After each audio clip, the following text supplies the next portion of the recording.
Hello, students. Hope you are doing well. So, continuing our lecture series on international economics, today our topic of discussion will be trade and economic growth. Okay, इसमें हम देखेंगे ये trade और economic growth आपस में कैसे linked है. Okay, अब जब आप सिलेबस देखेंगे उसमें शायद ये लिखा हो ऐसे कि trade as an engine of growth, इस तरीके से लिखा हुआ हो सकता है. एक ही बात है. तो स्टार्ट करते हैं. हमने जब ट्रेडिशनल थ्योरी को देखा, ठीक है, वो क्या बता रही थी. जैसे हमने अब तक देखा कि ट्रेडिशनल थ्योरीज हमने पढ़ी, जैसे मर्केंटलिज्म, एडम स्मिथ और David Ricardo, classicals and pre classicals, ये थ्योरीज थी. और क्रक्स क्या है जो ट्रेडिशनल इकोनॉमिस्ट या ट्रेडिशनल थ्योरी ट्रेड के बारे में बता रही थी, वो थी कि if each nation specialise in the production of commodity of its comparative advantage, कि अगर हर एक नेशन उस चीज़ में स्पेशलाइज करे और उसी चीज़ का प्रोडक्शन करे जिसमें उसकी कंपैरेटिव एडवांटेज है, उससे क्या होगा, वर्ल्ड का आउटपुट बढ़ेगा.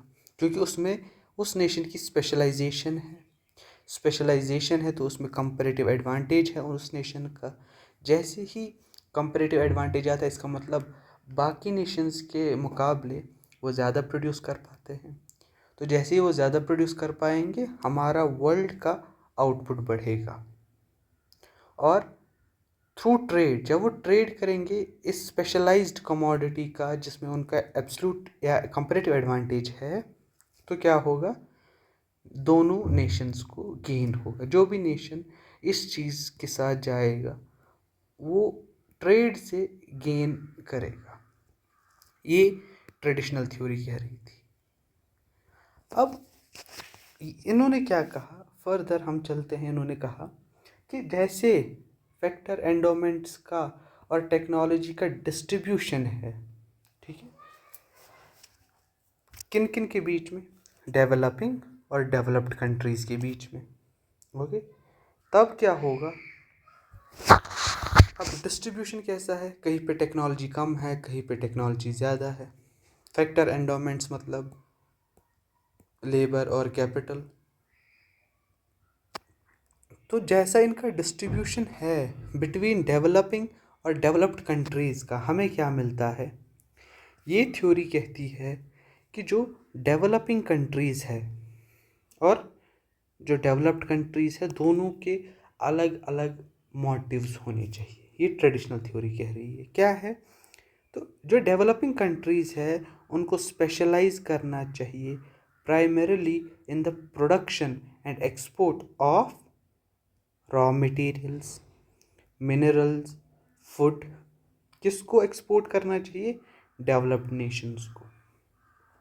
यानी डेवलपिंग कंट्रीज़ जो है वो उस चीज़ का प्रोडक्शन करे और एक्सपोर्ट करे जिसमें उनका कंपैरेटिव एडवांटेज है. अब डेवलपिंग कंट्रीज़ क्यों है, क्योंकि इनके पास टेक्नोलॉजी बहुत कम है, इंडस्ट्रियलाइजेशन उतनी नहीं है. तो ये एक्सपोर्ट और प्रोडक्ट करे क्या, रॉ मटेरियल, मिनरल्स और फूड. किनको, डेवलप्ड नेशंस को. ठीक है, क्योंकि डेवलपिंग कंट्रीज़ में एग्रीकल्चर बहुत स्ट्रांग होता है. ठीक है. और सिमिलरली जो डेवलप्ड कंट्रीज़ है वो क्या करे, एक्सचेंज करे जो ये यहाँ से रॉ मटेरियल, मिनरल्स और फूड यहाँ से आए हैं, ये डेवलपिंग कंट्रीज़ यहाँ से इनको एक्सपोर्ट करे और इसी के एक्सचेंज में डेवलप्ड कंट्रीज़ इनको मैन्युफैक्चर्ड प्रोडक्ट्स दे, क्योंकि यहाँ पे इंडस्ट्रियलाइजेशन हो गई है. ठीक है. अब यहाँ पे क्या होता है, जब हम एनालिसिस पे जाते हैं, ये थ्योरी कहती थी. अब जैसे ही बहुत सारे इकोनॉमिस्ट आए, उन्होंने रिव्यू किया इस थ्योरी को. उन्होंने कहा कि हाँ ठीक बात है, ये थ्योरी मैक्सिमाइज करती है वेलफेयर दोनों कंट्रीज़ का, लेकिन कहाँ, शॉर्ट रन में. अगर आप एक शॉर्ट स्पैन ऑफ पीरियड में देखें तो आपको लगेगा हाँ ये थ्योरी दोनों कंट्रीज़ को बेनिफिट कर रही है. बट जब ये मैक्सिमाइज वेलफेयर कर रही है only to developed nation in long run. जबकि आप बहुत ही लॉन्ग रन में देखिए, 20-30 साल का डेटा ले तो आपको समझ में आएगा इस ट्रेड में सिर्फ वेलफेयर, सिर्फ डेवलपमेंट, सिर्फ ग्रोथ हो रही है डेवलप्ड कंट्रीज़ की। ठीक है, और शॉर्ट रन में आपको दिखेगा कि हाँ दोनों का हो रहा है, लेकिन लॉन्ग रन में इससे फ़ायदा सिर्फ डेवलप्ड कंट्रीज़ को मिलता है। ठीक है, तो इन्होंने कहा जो डेवलपिंग कंट्रीज़ है ऐसी ट्रेड से इनको क्या मिलेगा, स्टैटिक ग्रोथ एंड डेवलपमेंट। ठीक है, इनको मिलेगा, ये क्या होंगे, डिपेंडेंस क्रिएट होगी इनकी डेवलप्ड नेशंस पे, क्योंकि ये क्या कह रहे हैं, मैन्युफैक्चर्ड प्रोडक्ट्स आप कहाँ से लाइए, डेवलप्ड। ये नहीं कि आप डेवलपिंग कंट्रीज़ को इंडस्ट्रियलाइज कीजिए, ये ऐसा आर्गुमेंट नहीं दे रही है ये थ्योरी। ये थ्योरी कह रही है कि आप डिपेंड हो जाओ डेवलप्ड कंट्रीज़ पे। ये एक आइडियल सिचुएशन है जहाँ पे ये देखा गया है कि हर एक nation trade purely ideal conditions में कर रहा है। ठीक है, ये पॉलिटिकल कंडीशंस नहीं ले रही कि अगर इन दोनों के बीच में वॉर हो गया तो तब तो डेवलपिंग कंट्री वो तो ख़त्म हो जाएगी। ठीक है, तीसरा, डेवलपिंग कंट्रीज़ के पास लैक ऑफ इनोवेशन होगा, क्योंकि इनोवेशन ये क्या कर रहे हैं, कह रहे हैं कि आप रॉ मटेरियल बेचिए, एग्रीकल्चर पे डिपेंड रहिए, तो इनोवेशन डेवलपिंग कंट्रीज़ में होगा नहीं। इसके बाद जो डेवलप्ड कंट्रीज़ है उनमें क्या होगी, डायनामिक ग्रोथ एंड डेवलपमेंट। क्यों, क्योंकि वो कंटिन्यूसली इंडस्ट्रियलाइज हो रहे हैं। ठीक है, ये लीड करेंगे इनोवेशन में, कंटिन्यूसली इनोवेशन होता रहेगा और विल शिफ्ट डोमिनेट वर्ल्ड। और धीरे धीरे ये जो डेवलपिंग कंट्रीज़ है ये डोमिनेट करना शुरू करेंगी डेवलपिंग कंट्रीज़ को। जैसे कि आपने देखा होगा evident as done by UK in past and now US. जैसे यूके ने फिर जैसे ही ये कॉलोनियलिज्म अपनाया, क्योंकि इन्होंने डोमिनेट करना शुरू कर दिया, कॉलोनीज़ बनाई पूरी दुनिया की, और आज हम देख रहे हैं यूएसए कर रहा है, क्योंकि वो क्या है, डेवलप्ड है। ओके, और बाकी दुनिया जो अंडर डेवलपिंग कंट्रीज़ है, डेवलपिंग कंट्रीज़ है, वहाँ पे डोमिनेशन हो रही है सुपर पावर्स की। तो ट्रेडिशनल थ्योरी को क्रिटिसाइज़ किया गया और अटैक किया गया बाय इकोनॉमिस्ट, और बोला गया ये इररेलेवेंट है डेवलपमेंटल प्रोसेस में, कि इससे डेवलपमेंट नहीं होगी। ठीक है, और बोला गया कि ये किस पे बेस्ड है, एडजस्टमेंट इन एग्जिस्टिंग कंडीशंस, कि जैसी कंडीशंस बनी है उन्हीं में आप एडजस्ट कर लीजिए। डेवलपिंग कंट्रीज़ अभी इंडस्ट्रियलाइज नहीं हुई है तो आप उनको वैसे ही रहने दीजिए, और जो डेवलप हो गई है, इंडस्ट्रियलाइजेशन जहाँ हो गई है, उनको वैसे ही रहने दीजिए। तो ये क्या कह रहा है, ये थ्योरी इसी पे बेस्ड है कि आप एडजस्टमेंट करें किसमें, एग्जिस्टिंग कंडीशंस में। ठीक है, बट जब हम प्रोसेस ऑफ डेवलपमेंट को देखते हैं उसके लिए हमें ज़रूरत होती है इनोवेशन। ठीक है, हर बार नए नए इनोवेशंस करना प्रोडक्ट में। ठीक है, जैसे इनोवेशन एग्जांपल ले कि आईफोन हर साल अपना एक नया मॉडल लॉन्च करता है, तो हर साल उस जो नया फ़ोन आता है उसमें एडिशनल फीचर्स होते हैं, वो क्या होती है, इनोवेशन। क्रिएटिव डिस्ट्रक्शन, ठीक है, आप क्या कर रहे हैं, पुराने स्ट्रक्चर्स को तोड़ रहे हैं और नए स्ट्रक्चर बना रहे हैं, तो इसी को कहते हैं क्रिएटिव डिस्ट्रक्शन। जैसे आपने पुराना मकान हटा लिया और वहाँ पे एक नया मकान बना लिया, जहाँ की, और इसमें अब जो नया मकान बना उसमें फीचर्स ज़्यादा होंगे, तो आपने क्रिएटिविटी के साथ डिस्ट्रक्शन किया। ठीक है, आपने डिस्ट्रक्शन किया पुराने मकान का, लेकिन फिर क्रिएटिविटी दिखा के नया मकान बनाया। ठीक है, और चेंज कि इकोनॉमिक कंडीशंस हमेशा चेंज होती रहनी चाहिए, चाहे ऊपर जाए या नीचे जाए, उसी को इकोनॉमिक कंडीशंस कहा जाता है। ठीक है, जैसे कि आप यहाँ पे देखिए स्टैटिक ग्रोथ एंड डेवलपमेंट रहती है यहाँ पे। अब फिर क्या हुआ, 19th सेंचुरी में जैसे ये थ्योरी आई, उसके बाद जो इंडस्ट्रियलाइज्ड नेशंस थे जैसे यूनाइटेड किंगडम, ठीक है, उस वक्त सबसे बड़ी इंडस्ट्रियलाइज्ड, क्योंकि इंडस्ट्रियलाइजेशन शुरू ही यूनाइटेड किंगडम से हुई। ठीक है, तो वहाँ क्या हुआ, लार्ज इंडस्ट्रियल प्रोडक्शन हुआ। क्या क्या लार्ज प्रोडक्शन हुआ, पहले पॉपुलेशन बढ़ी 3 टाइम्स, पॉपुलेशन बहुत बढ़ी। ठीक है। कैसे? बेटर स्टैंडर्ड ऑफ लिविंग हुआ, और हेल्थ जब फैसिलिटीज़ बढ़ी तो पॉपुलेशन धीरे धीरे बढ़ना शुरू हुई। ठीक है। जो जीएनपी नेशनल इनकम है वो 10 टाइम्स बढ़ा, और वॉल्यूम ऑफ इंपोर्ट्स 20 टाइम्स बढ़ा। तो आप देख सकते हैं कितने मैसिव तरीके से चीज़ें चेंज होना शुरू हुई। क्यों? क्योंकि बहुत ज़्यादा लार्ज इंडस्ट्रियल प्रोडक्शन आने लगा। इससे क्या हुआ? डिमांड बढ़ी, क्योंकि जीएनपी बढ़ रहा है, सप्लाई बढ़ी, और रैपिड एक्सपोर्ट्स हुए वर्ल्ड में। अब यहाँ पे आप देखिए, जो ये वॉल्यूम ऑफ इंपोर्ट्स 20 टाइम्स हुआ, इंडस्ट्रियलाइज नेशन है यूके, अगर ये इंडस्ट्रियलाइजेशन का साथ देता है तो ये क्या करना चाहिए? एक्सपोर्ट करना चाहिए। एक्सपोर्ट करने की जगह इंपोर्ट्स बढ़ रहे हैं। ये क्यों? क्योंकि ट्रेडिशनल थ्योरी कह रही थी कि आप रॉ मटेरियल लाइए कहाँ से? डेवलपिंग नेशन से।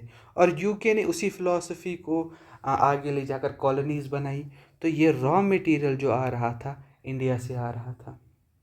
ये जो वॉल्यूम ऑफ इंपोर्ट्स बढ़ा, ये किस लिए बढ़ा? ताकि इंडस्ट्रीज़ को बहुत ज़्यादा रॉ मटेरियल मिले। इसीलिए 20 टाइम्स वॉल्यूम ऑफ इंपोर्ट्स बढ़ा, यानी इंपोर्ट्स ऑफ रॉ मटेरियल। ठीक है। और एक्सपोर्ट्स रैपिड हुए, क्योंकि वहाँ वो मैन्युफैक्चरिंग कर रहे थे यूके में, और फिर मैन्युफैक्चर्ड प्रोडक्ट्स कहाँ ले जा रहे थे? बाहर की दुनियाओं में बेच रहे थे। और इसी को जाना ड्रेन ऑफ वेल्थ के ज़रिए, जो दादा भाई नेहरू जी ने कहा था कि ड्रेन ऑफ वेल्थ हो रहा है। क्यों? क्योंकि रॉ मटेरियल वो हमसे 2 रुपए में ले जाते थे, और फिर जब वो मैन्युफैक्चर्ड प्रोडक्ट यहाँ लाते थे तो वो 20 रुपए में बेचते थे। तो जो इंडिया का जो टोटल था 18 रुपीज़ डेफिसिट में था एक तरीके से। और ये जो 18 रुपीज़ डेफिसिट में था, पूरा फ़ायदा यूके को हो रहा था, और इसी तरीके से ड्रेन ऑफ वेल्थ यहाँ होता रहा। ठीक है। ये यूके की। यहाँ पे क्या हुआ फिर? उसके बाद जैसे ये पैटर्न देखा प्रोफेसर नर्क्स ने, जो एक बहुत ही बड़े इकोनॉमिस्ट थे, उन्होंने क्या कहा? एक्सपोर्ट सेक्टर जो है ये लीडिंग सेक्टर है। कहाँ पे? जो प्रोपेल करता है इकोनॉमीज़ को कि आप रैपिड ग्रोथ और डेवलपमेंट कीजिए। ठीक है। ये प्रोफेसर नर्क्स ने कहा कि एक्सपोर्ट सेक्टर, या जिसको आप इंटरनेशनल ट्रेड कहते हैं, ये फंक्शन करता है as an engine of growth to these nations. इन नेशंस के लिए international trade engine of growth होता है। तो यहाँ पे एज ए सेंस बताया गया कि trade as an engine of growth किन के लिए? इन जैसी कंट्रीज़ के लिए। और किसने कहा? प्रोफेसर नर्क्स ने कहा। ठीक है। तो प्रोफेसर नर्क्स ने स्टेटमेंट दिया कि the export sector was leading sector that propelled these economies into the rapid growth and development, that is international trade functioned as engine of growth to these nations। ठीक है। But अगर हम आज देखें, आज के कंटेम्प्रेरी वर्ल्ड को देखें, मॉडर्न वर्ल्ड को देखें, तो यहाँ पे international trade can not in general be expected to be alone engine of growth today. आज हम सिर्फ इंटरनेशनल ट्रेड को इंजन ऑफ ग्रोथ नहीं मान सकते। प्रोफेसर नर्क्स ने engine of trade as an engine of growth बोला, लेकिन एक स्पेसिफिक सेंस में, यहाँ पे यूके के लिए या यूके जैसी इकॉनमीज़ के लिए। तो लेकिन आज अगर हम बात करें, आज ये पॉसिबल नहीं है कि एक फैक्टर जिसको हम इंटरनेशनल ट्रेड कहते हैं वो इंजन ऑफ ग्रोथ अकेला रहे। ठीक है। लेकिन उसके बाद भी ट्रेड का बहुत ही इम्पोर्टेंट फीचर्स है, बहुत सारे इकोनॉमिक्स ने इसको रिकॉग्नाइज भी किया। जैसे हेबलर ने कहा कि बहुत सारे पॉइंट आउट किए बहुत सारे इम्पोर्टेंट और beneficial effects of international trade in economic development. Haberler ने कुछ पॉइंट्स रखे आगे कि हाँ, एक अकेला तो नहीं है, सिर्फ ट्रेड के ज़रिए हम ग्रोथ या डेवलपमेंट नहीं हासिल कर सकते, लेकिन ट्रेड एक इम्पॉर्टेंट फैक्टर है जो बढ़ाता है इकोनॉमिक डेवलपमेंट को। जैसे उन्होंने कहा, trade can lead to the full utilisation of other under employed domestic resources. ठीक है। क्या कहा? कि ट्रेड जो है इससे क्या हम कर सकते हैं? यूटिलाइज कर सकते हैं उन रिसोर्सेज को जो ट्रेड के बगैर अंडर एम्प्लॉयड रहे हो। ठीक है। इसमें एडम स्मिथ का एक बहुत ही इम्पॉर्टेंट कंसेप्ट आता है, उसको कहते हैं वेंट फॉर सरप्लस। ठीक है। Went for surplus, Adam Smith ने एक कंसेप्ट दिया, एक थ्योरी दी, जिसमें उन्होंने कहा, क्या कहा, ये थ्योरी सजेस्ट करती है कि countries with under utilise resources, वो कंट्रीज जिनके पास अंडर यूटिलाइज रिसोर्सेज है, can use international trade as an outlet to sell their surplus production thereby using resources more efficiently. इन्होंने कहा कि जो डेवलपिंग कंट्रीज़ है या अंडर डेवलपिंग कंट्रीज़ है जिनके पास अंडर यूटिलाइज्ड रिसोर्सेज है, वो क्या कर सकते हैं, ट्रेड को यूज़ कर सकते हैं, जिससे वो उन अंडर यूटिलाइज रिसोर्सेज को बेच सके क्योंकि उनके लिए सरप्लस प्रोडक्शन है, thereby using resources more efficiently, कि ये रिसोर्सेज किसी और कंट्री के काम आ सकते हैं और वो इससे फ़ायदा ले सकती है और इन टर्न इस कंट्री को भी फ़ायदा पहुंचाए। अगर आप देखिए तो ये सब बहुत हुआ है साउथ ईस्ट एशिया और अफ्रीका में, ठीक है। ये सब चीज़ें ट्रेड ने कहा कि ये कुछ चीज़ें हैं जो ट्रेड से होती है। पहला है यही कि trade can lead to full utilisation of otherwise unemployed domestic resources, जिसमें आप वेंट फॉर सरप्लस जो एडम स्मिथ ने दिया, इसका आप एडिशन कर सकते हैं अपने नोट्स में। सेकंड है कि by expanding the size of markets trade makes possible divisions of labour and economies of scale. जैसे ही हम ट्रेड क्या करता है, इंटरनेशनल ट्रेड पहले ही साइज़ ऑफ मार्केट बढ़ा देता है, क्योंकि आप सिर्फ अपने नेशन का मार्केट आप हैंडल नहीं करते, आप बहुत सारी कंट्रीज़ का मार्केट हैंडल करते हैं। और ट्रेड ये पॉसिबल करता है कैसे, डिवीजन ऑफ लेबर से, क्योंकि अब आपको स्पेशलाइजेशन चाहिए हर एक चीज़ में, तो वो स्पेशलाइजेशन किससे आएगी, इंटरनेशनल ट्रेड से। और इकोनॉमीज़ ऑफ स्केल आपको चाहिए उस फर्म को या कंपनी को ग्रो करने के लिए, वो भी ट्रेड से ही आएगी, क्योंकि आपका मार्केट बढ़ रहा है। अब आपको सिर्फ अपने नेशन की नीड्स को कैटर नहीं करना है, आपको बहुत सारे मार्केट्स मिलेंगे। तीसरा, international trade is a vehicle for the transmission of new ideas, new technology and new skills. जब आप एक दो कंट्रीज़, चार कंट्रीज़ आपस में ट्रेड करते हैं तो नए नए आइडियाज़ डेवलप होते हैं, नई नई टेक्नोलॉजीज़ आती है, नए स्किल्स इंट्रोड्यूस होते हैं। ये कब होता है, जब आप इंटरनेशनली बहुत सारे रीजन्स के साथ ट्रेड करें। और एक है कि trade also stimulates and facilitates the international flow of capital from developed to developing countries.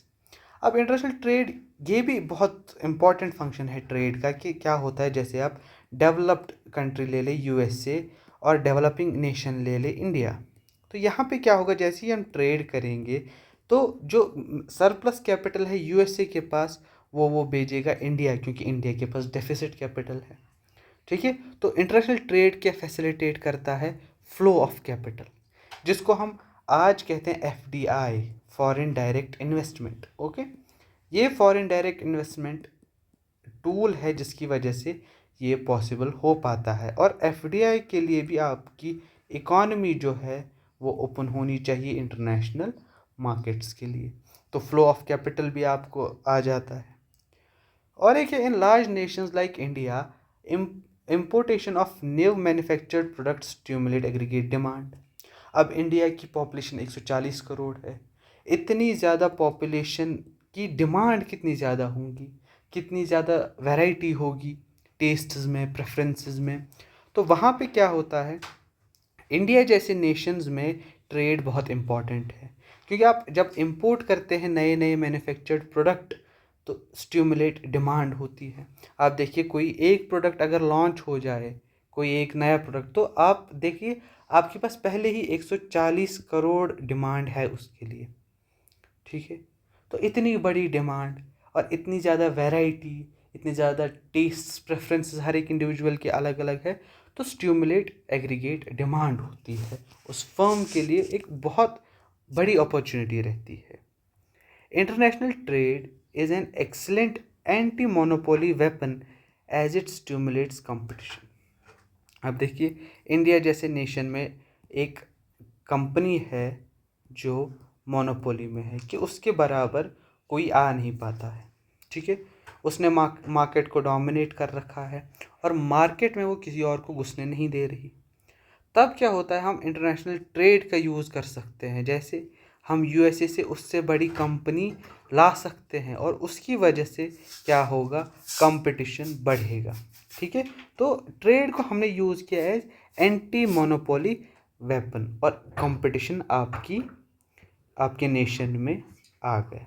ठीक है, तो ये है trade as an engine of growth का कंसेप्ट जो मैंने आपको समझाया कि कैसे ट्रेडिशनल थ्योरी हुई, उसका क्रिटिसिज्म हुआ, उसके बाद जो trade as an engine of growth का कंसेप्ट है वो कैसे इस्तेमाल किया गया। और हम नहीं कह सकते कि ट्रेड अकेला एक ऐसा फैक्टर है जो इंजन ऑफ ग्रोथ के लिए हम इस्तेमाल कर सकते हैं, लेकिन इंटरनेशनल ट्रेड बहुत इम्पॉर्टेंट है डेवलपमेंट के लिए, जिसके लिए मैंने आपके हेबलर के 6 पॉइंट्स को डिस्कस किया। इसी टॉपिक पे बेस्ड है एक थीसिस लिखी गई यूके में ही, प्रेबिश सिंगर थीसिस। तो अब हम प्रेबिश सिंगर थीसिस को डिस्कस करते हैं। डिस्कस करते हैं हम अब प्रेबिश सिंगर थीसिस। ठीक है, ये थीसिस बिल्कुल इसी पैटर्न पे बेस्ड है जो हमने अभी डिस्कस किया रिगार्डिंग दिस ट्रेडिशनल थ्योरी। जो ट्रेडिशनल थ्योरी यहाँ पे कह रही थी, इसी चीज़ को बेस बना के, और यहाँ पे जो यूके का एग्जाम्पल हमने लिया जहाँ पे प्रोफेसर नर्क्स ट्रेड को as an engine of growth, इन दो चीज़ों को एक साथ लाते हुए इन दोनों ने क्या किया, एक थीसिस पब्लिश की। ठीक है, तो ये थीसिस किसके बारे में है, ये फिर से योग की इकोनॉमी के बारे में है बिटवीन 1870 टू 1940, और किस टॉपिक पे है, that is terms of trade. अब इन्होंने इसी चीज़ को समझाने की कोशिश की अपनी थीसिस में, एक रिसर्च पेपर में जो इन्होंने पब्लिश करवाया, कि जो ऊपर कंसेप्ट ट्रेडिशनल थ्योरी ने दिया है उसी को अपनी थ्योरी में यूज़ करके। अब जो इन्होंने ये टॉपिक चुना terms of trade, terms of trade क्या होता है, जब हम जब हम इस कंसेप्ट टर्म्स ऑफ ट्रेड को समझते हैं, हम देखते हैं ये रेशो होता है between export prices and import prices. ठीक है, एक्सपोर्ट प्राइसेस और इंपोर्ट प्राइसेस के बीच में जो रेशो होता है उसी को हम टर्म्स ऑफ ट्रेड बताते हैं। ठीक है, ये हमें क्या दिखाता है, जो इस चीज़ की वैल्यू आएगी वो वैल्यू क्या दिखाती है, how many units of imports, कितने इम्पोर्ट्स एक कंट्री बाय कर सकती है for each unit of exports.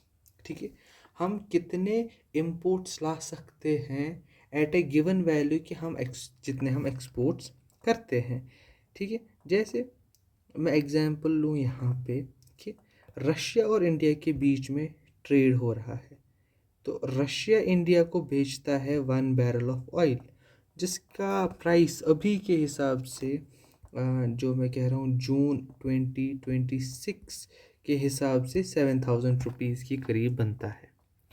और इसी 7000 के बेसिस पे इंडिया एक्सपोर्ट करता है 100 kg ऑफ स्पाइसेस रशिया को।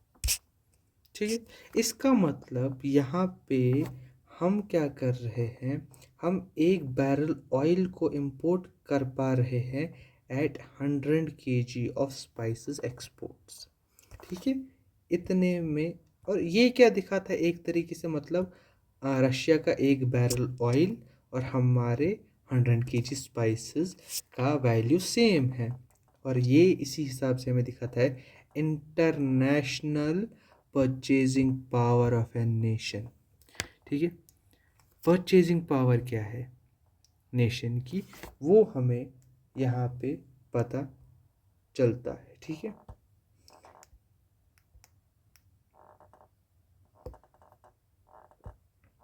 ठीक है, यहाँ पे हमें परचेजिंग पावर का पता चलता है। अब आप यहाँ पे दूसरी चीज़ देखिए, ये जो टाइम गैप जिसके बीच में इन्होंने थीसिस को पब्लिश किया अपनी, ये क्या है, it is a time of industrial revolution in United kingdom. ये देखिए 1870 से 1940, 1850 में स्टार्ट होता है इंडस्ट्रियल रेवोल्यूशन इंग्लैंड में, और 1870s तक इस इंडस्ट्रियल रेवोल्यूशन को प्रमोशन मिल चुका होता है स्टेट के ज़रिए।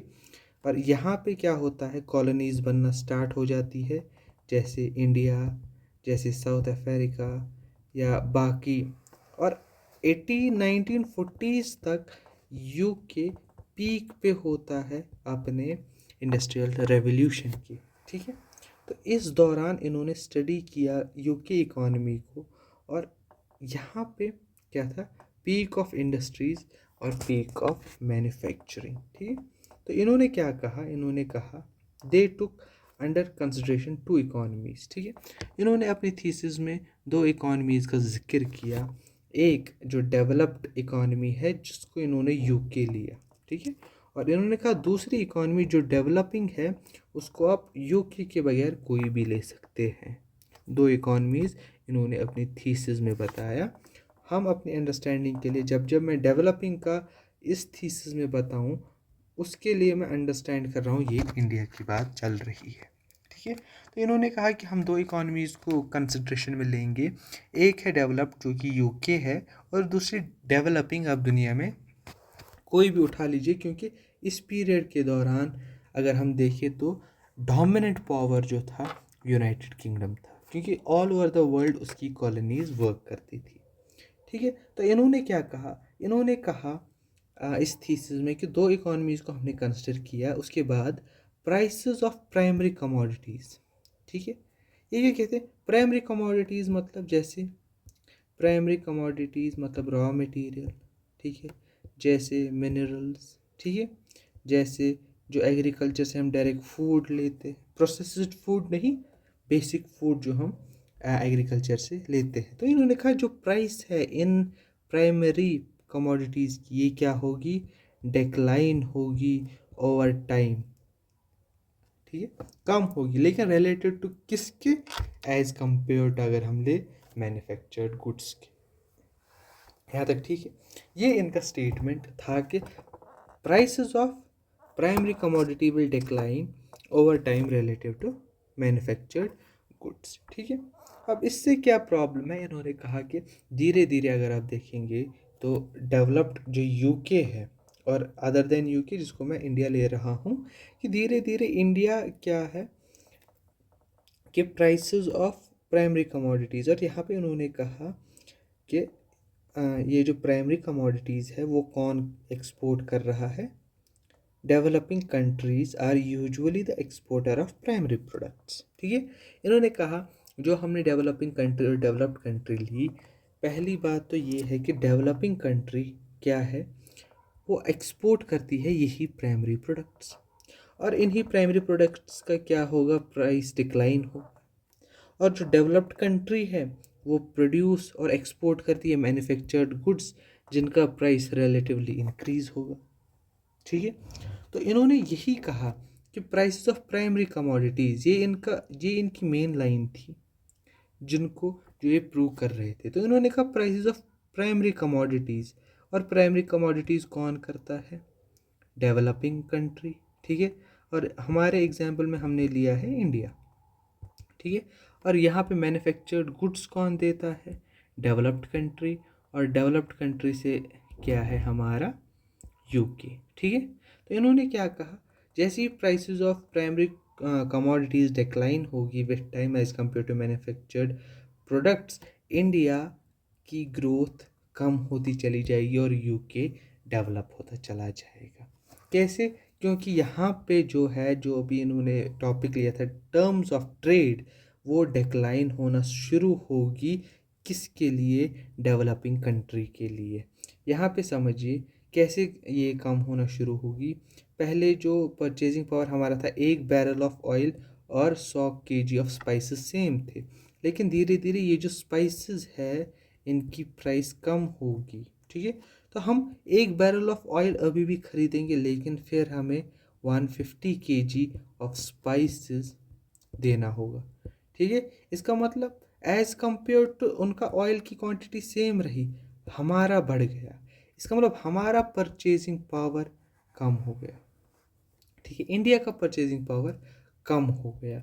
यही इन्होंने यहाँ पे समझाने की कोशिश की है कि कि प्राइसेस ऑफ प्राइमरी कमोडिटीज़ धीरे धीरे कम हो जाएगी as compare to manufactured products, ठीक है।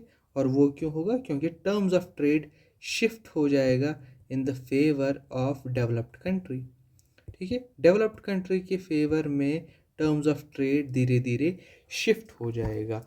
वो अभी भी उतना ही मैन्युफैक्चर्ड प्रोडक्ट्स एक्सपोर्ट करेंगे जितना पहले, लेकिन हमें एट द सेम जितना हम इंपोर्ट करते हैं हमें प्राइमरी प्रोडक्ट्स ज़्यादा एक्सपोर्ट करने पड़ेंगे जितना हम पहले करते थे, क्योंकि डेवलपिंग कंट्रीज़ एक्सपोर्ट करती है प्राइमरी प्रोडक्ट्स और डेवलप्ड कंट्रीज़ प्रोड्यूस और एक्सपोर्ट करती है मैन्युफैक्चर्ड प्रोडक्ट्स, ठीक है।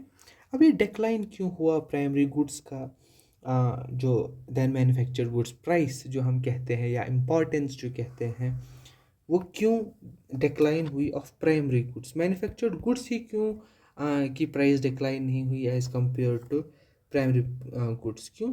क्योंकि हमारे पास जब तक प्राइमरी गुड्स ना हो मैन्युफैक्चर्ड गुड्स प्रोड्यूस ही नहीं कर पाएंगे, ठीक है। तो ऐसा क्यों हुआ कि प्राइमरी गुड्स की ही प्राइसेस कम हुई, इम्पोर्टेंस कम हुई as compare to manufactured goods? तो उन्होंने उसके लिए 3 रीजंस दिए, ठीक है।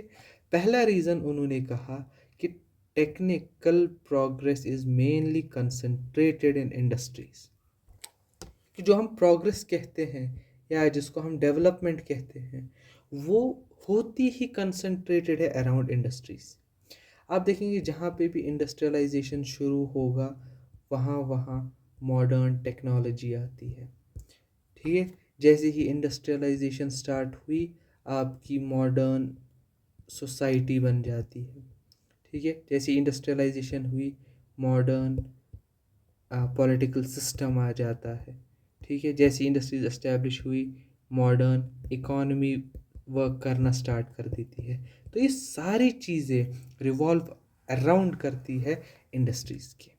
तो पहला इन्होंने यही कहा कि जो हमारी टेक्निकल प्रोग्रेस ही है वो कंसंट्रेट है अराउंड इंडस्ट्रीज़, और इंडस्ट्रीज़ होंगी तभी मैन्युफैक्चरिंग होगी, और जैसी मैन्युफैक्चरिंग होगी मैन्युफैक्चरिंग की इम्पोर्टेंस बढ़ेगी as compare to raw material या प्राइमरी प्रोडक्ट्स।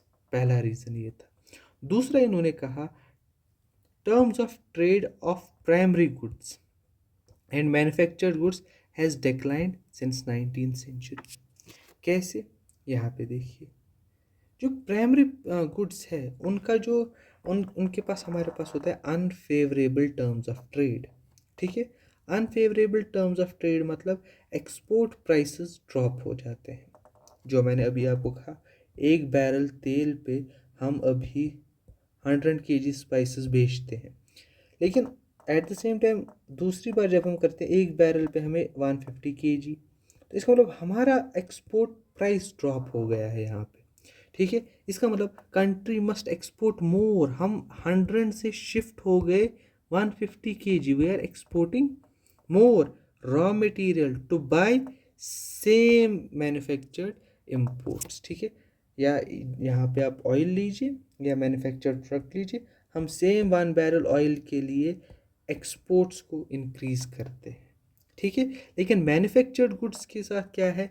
मैन्युफैक्चर्ड गुड्स के साथ हमारा फेवरेबल टर्म्स ऑफ ट्रेड है। फेवरेबल टर्म्स ऑफ ट्रेड मतलब एक्सपोर्ट प्राइस का राइज होना। यहाँ पे क्या है? Country has to export less of manufactured goods to buy large quantity of raw material, ठीक है।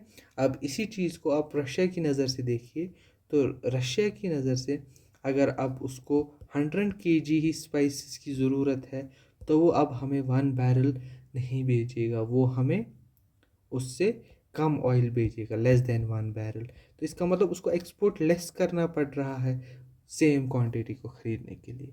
तो यहाँ पे मैन्युफैक्चर्ड गुड्स के साथ क्या है? फेवरेबल टर्म्स ऑफ ट्रेड, और प्राइमरी गुड्स के साथ क्या है?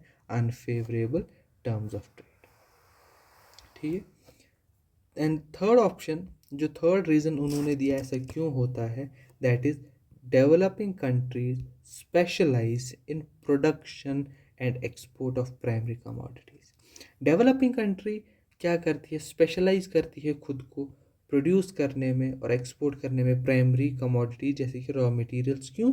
क्योंकि इनके पास इंडस्ट्रियलाइजेशन नहीं होती है। इंडस्ट्रियलाइजेशन नहीं होती है तो जो इनके पास है उन्हीं से काम चलाना पड़ता है, तो ये ऑटोमेटिकली स्पेशलाइज करती है किसमें, प्राइमरी प्रोडक्ट्स में। लेकिन जब हम इंडस्ट्रियल कंट्रीज़ को देखते हैं, वो क्या करती है, स्पेशलाइज करती है production and export of manufacturing goods. ऐसा क्यों है, क्योंकि इंडस्ट्रियल, यहाँ पे इंडस्ट्रियलाइजेशन हो चुकी होती है और ये स्पेशलाइज करते हैं मैन्युफैक्चर्ड गुड्स में। ठीक है, तो ये 3 रीजंस इन्होंने दिए। आई होप आपको समझ में आया होगा कि पर्बिश सिंगर थीसिस क्या कहती है। पर्बिश सिंगर थीसिस इतना कहती है कि प्राइस ऑफ प्राइमरी कमोडिटी जो है डिक्लाइन होगी over time related to manufactured products. और इससे वो क्या साबित करते हैं, वो ये साबित करते हैं कि जो डेवलपिंग कंट्रीज़ है उनकी इम्पोर्टेंस धीरे धीरे कम होनी होगी इंटरनेशनल ट्रेड में as compare to developing countries. क्यों? क्योंकि डेवलपिंग कंट्रीज़ एक्सपोर्ट करती है प्राइमरी प्रोडक्ट्स जिनकी प्राइस धीरे धीरे डिक्लाइन होगी, और डेवलपिंग कंट्रीज़ एक्सपोर्ट करती है मैन्युफैक्चर्ड प्रोडक्ट्स जिनकी इम्पोर्टेंस दिन ब दिन बढ़ेगी। और इसका ये रिलेशन दिखाते हैं टर्म्स ऑफ ट्रेड की वजह से कि आपको धीरे धीरे ज़्यादा प्राइमरी प्रोडक्ट्स एक्सपोर्ट करने पड़ते हैं same amount of manufactured goods को इंपोर्ट करने के लिए। तो इससे हम देखते हैं कि जो टर्म्स ऑफ ट्रेड है वो फेवर किसको करती है, मैन्युफैक्चर्ड गुड्स को या डेवलप्ड कंट्रीज़ को। और उसके लिए उन्होंने 3 रीजंस दिए। और ये बिल्कुल सपोर्ट करती है जो हमने ट्रेडिशनल थ्योरी को देखा, जहाँ पे बोला गया कि डेवलपिंग कंट्री को स्पेशलाइज करना चाहिए किसमें, production and export of raw material, minerals, food, किसके लिए, डेवलप्ड नेशंस के लिए। और डेवलप्ड नेशन इसी चीज़ को एक्सचेंज करेगा फॉर रॉ मटेरियल, मिनरल और फूड के लिए, किसके बदले, मैन्युफैक्चर्ड प्रोडक्ट्स के लिए। बिल्कुल इसी एग्जाम्पल का यूज़ करते हैं और फिर प्रोफेसर नर्क्स की इस बात का इस्तेमाल करते हैं कि most industrialised Nations like UK have large industrial production. इसी ट्रेंड को इस्तेमाल करते हुए ये अपनी थीसिस को पब्लिश करते हैं और इसी को एक अलग तरीके से in the form of terms of trade हमें समझाने की कोशिश करते हैं। आई होप आपको समझ आ गया होगा कि ट्रेड और इकोनॉमिक डेवलपमेंट का क्या है, किस सेंस में बोला गया, trade as an engine of growth कब था, किस सेंस में यूज़ किया गया था। और आज ट्रेड एक इम्पॉर्टेंट सेक्टर है ग्रोथ का, लेकिन वो सिर्फ एक सेक्टर नहीं है। और पर्बिश सिंगर थीसिस कैसे हमें ट्रेडिशनल थ्योरी का एप्लीकेशन समझाती है with the help of terms of trade. Okay, now in the next lecture, we will discuss the 2 policies of industrialization, that is import substitution and export promotion. Till then, take care.